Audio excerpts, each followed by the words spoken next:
Okay, so you are at your 80-year-old grandfather's birthday party.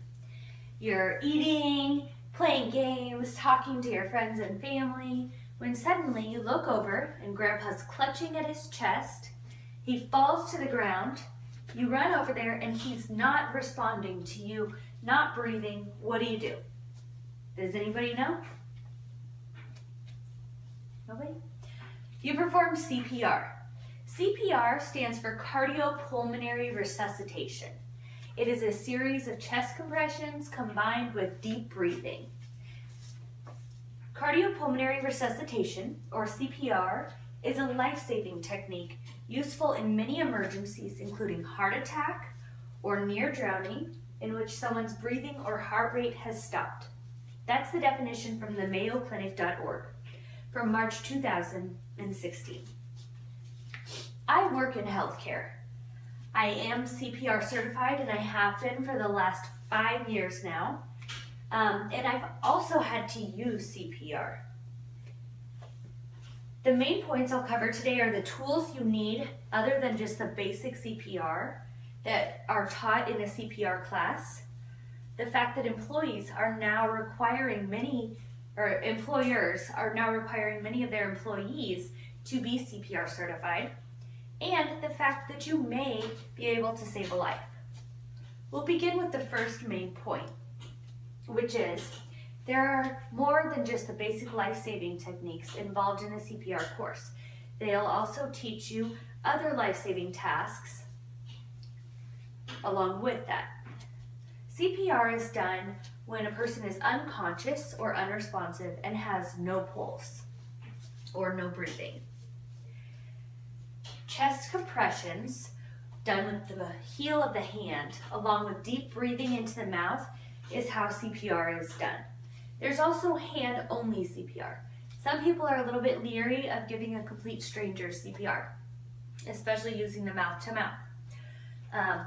They're just afraid that, it's a complete stranger, or they may have a cold, the stranger, or the person giving the CPR, that they don't want to transmit to the other person. For any reason, you can use hands-only CPR. Everydayhealth.com on March 26th says, hands-only CPR has been shown to be just as effective for many adults who experience sudden cardiac arrest. A CPR class will also tell you what to do if somebody is choking, whether it's an infant, an adult, a child, anybody. It'll tell you the different procedures used with different ages on how to rectify the person that is choking. It'll also teach you how to use a defibrillator. Who knows what a defibrillator is?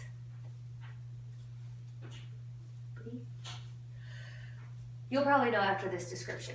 A defibrillator is one of those red boxes. It's about this size. You see on the wall, it's usually near a bathroom or sometimes a gym if there's a gym nearby. But it's a red box and it says AED on the front. A defibrillator is also what they use in movies and TV shows where they have the electrically charged paddles that they put on your chest. That's a defibrillator. They can be a little bit intimidating to use. So it's good to have taken a CPR class so that you know all the steps and how to use one. It does, when you turn it on, it does have directions on how to use it, but like I said, it's a little bit intimidating to grab it and use it if you never have taken a CPR class or used one before. Now for my second main point. Many jobs are requiring a CPR certification. So that means that employers are giving preference to people that already have their CPR certification so that they don't have to pay and take the time to train these people in CPR, and that also they're making their current employees get CPR certification.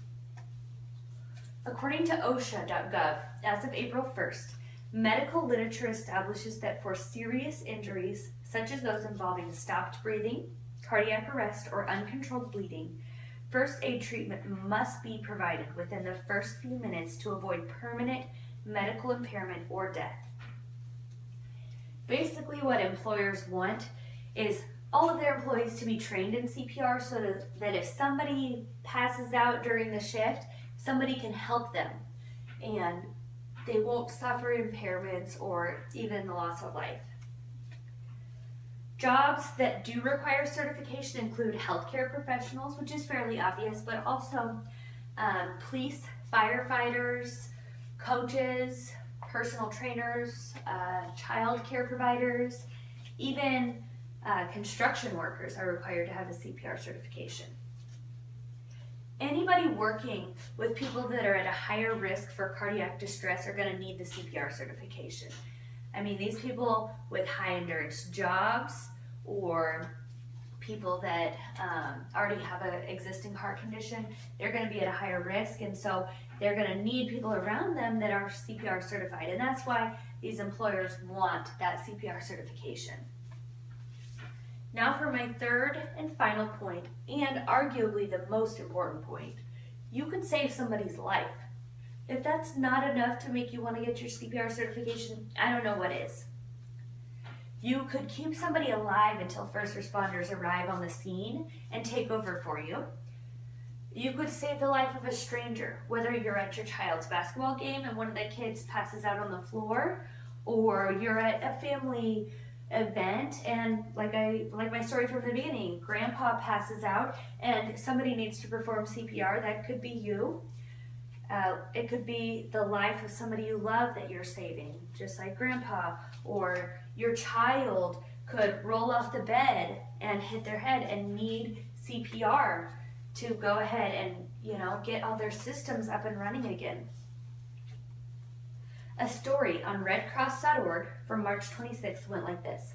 Monica Collins, a mother and nursing student from the Tulsa, Oklahoma area, was attending a pool party one 4th of July with her family when a friend noticed a child lying still at the bottom of the pool. Monica reached down and pulled the child from the water. She immediately began performing CPR. The youngster survived. In conclusion, CPR is more than just the basic life support. It's hands only, it's choking hazards. I mean, you know how to deal with all of that. You know how to use a defibrillator if you take a CPR course. You'll also have an advantage in the workplace, and you could save somebody's life.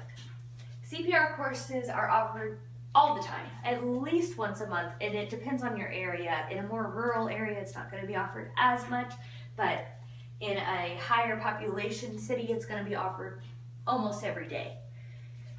CPR classes are cheap, they are short, they only last about 4 to 8 hours, and I mean, there's really no reason not to get it. I ask you to sign up today, whether you enroll at your college for a CPR class, whether you get on the American Heart Association website and enroll for a class. Any way you do it, I ask that you enroll in one today. I have a sheet of paper with me that I'm going to have all of you write your emails on, and that way I can email you about what's going on. I'll do that as soon as I leave today and figure out kind of where everybody stands. Whether you have your CPR certification, let me know. If you are taking a class in the future and you want to know what you can do to prepare, let me know about that. If you need help finding a class, I can help you find a class. But like I said, I want all of you to get registered for a class today because you never know when you're going to need it. You could need it the day after you get your CPR certification. You'll thank God that you have it because you will never, ever forgive yourself if you stand by and watch somebody die because you didn't take the time to learn this valuable life skill. Does anybody have any questions?